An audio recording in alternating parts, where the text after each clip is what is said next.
नमस्कार, तुमचं स्वागत आहे अंक वास्तू आणि उपाय या चॅनलवर। व्हिडिओला सुरुवात करण्याआधी आपण ज्या शक्तीला मानतो तिचं स्मरण करूया।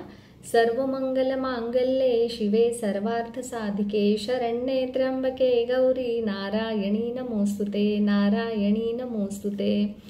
या चॅनलच्या माध्यमातून तुम्हाला दररोज अंक वास्तू आणि उपाय या विषयीचे व्हिडिओज बघायला मिळणार आहेत आणि हा व्हिडिओ आपण शेवटपर्यंत बघत राहा, कारण यामध्ये मी तुम्हाला छानशी एक रेमेडी देणार आहे। तर चला मग आजच्या व्हिडिओला सुरुवात करूया। आजचा विषय आहे अंक। तुम्ही कधी विचार केला आहे का आपलं आयुष्य अंकांनी किती घेरलेलं आहे? जसं की आपण जन्माला येतो ती एक तारीख असते, आपण शाळेत ॲडमिशन घेतो ती एक तारीख असते आपल्यासाठी। शाळेत ॲडमिशन घेतो तेव्हापासून आपण जेवढं काही एज्युकेशनल इयर असतं त्यामध्ये आपल्याला मार्क्स जे मिळतात ते मार्क मिळवण्यासाठी, तो नंबर मिळवण्यासाठी आपल्या आईवडिलांची धडपड असते। त्यानंतर ना आपण व्यवसाय, आपली नोकरी किंवा जे काही जॉब किंवा अजून काही इन्कम सोर्सेससाठी जे प्रयत्न करतो त्यातून जी येणारी इन्कम असते तो पण एक नंबर असतो। नंबर जेवढा मोठा, अंक जेवढे त्या इन्कममध्ये मोठे, तेवढी एक मजा वाटत असते किंवा तो एक आनंद असतो आपल्यासाठी। त्यानंतर राजकीय क्षेत्रात तुम्ही बघितलं आहे का, सरकार जेव्हा बनती तेव्हा त्याला पण एक एक आकडाच लागतो, अंक असतो, तो एक नंबर असतो। सरकार पाडले जाते तो एक नंबर असतो।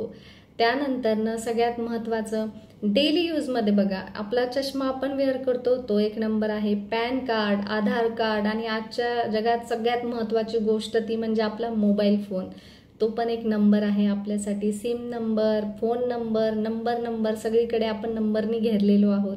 सगळ्यात महत्त्वाचं म्हणजे आपण जेव्हा हे जग सोडून जातो तेव्हा ती एक तारीख असते, तो एक आपल्यासाठी नंबरच आहे। तर अशा प्रकारे आपलं आयुष्य जन्म झाल्यापासून तर शेवटपर्यंत नंबर्सनी घेरलेलं असतं। या नंबर्सचा आपल्या आयुष्यावर कसा प्रभाव होतो, हे नंबर्स काय काय आपल्याला देऊ शकतात, काय काय आपल्याकडनं घेऊ शकतात, हे आपण येणाऱ्या व्हिडिओच्या माध्यमातून बघणार आहोत। त्याबरोबरच ह्या नंबर सोबत राहून आपण आपलं आयुष्य सहज कसं जगू शकतो, किती आपण कुठल्या क्षेत्रात प्रगती करू शकतो, हे पण आपण व्हिडिओच्या माध्यमातून बघणार आहे। तेव्हा तुम्ही व्हिडिओ नक्की बघत राहा, चॅनलला सबस्क्राईब करा आणि आजची छोटीशी आणि महत्त्वाची जी आहे रेमेडी सांगणार आहे। आजचा रेमेडीचा विषय आहे दिवा। दिवे सगळेच घरामध्ये लावत असतात, तांब्याचा लावतो आपण, पितळेचा लावतो, मातीचे दिवे लावतात, पण हल्ली ट्रेंड झालेला आहे की चांदीचा दिवा लावायचा। चांदीचा दिवा लावणं यात काही चुकीचं नाही आहे, पण आपण कधी लक्षात येत नाही आपण ज्या वस्तू एलिमेंट वापरत असतो त्याचे काय प्रभाव होत असतील। तर चांदी आणि अग्नी म्हणजेच पाणी आणि अग्नी एकत्र येतो। चांदी जी रिप्रेझेंट करते चंद्रतत्वाला, पाणी तत्वाला, दोन्ही एकत्र आले की त्याचे काही रिझल्ट चांगले मिळणार नाहीत। त्यामुळे तुम्ही काही दिवस जे आहे चांदीचा दिवा बंद करून, जे लोक वापरत असतील त्यांच्यासाठी सांगते, चांदीचा दिवा बंद करून तुम्ही मातीच्या किंवा तांब्याच्या दिव्यामध्ये दिवा प्रज्वलित करून बघा। त्यामध्ये दिव्यामध्ये थोडं तूप आणि चुटकीभर हळद, चिमूटभर हळद टाका आणि दिवा लावा। दर शुक्रवारी हा उपाय करून बघा।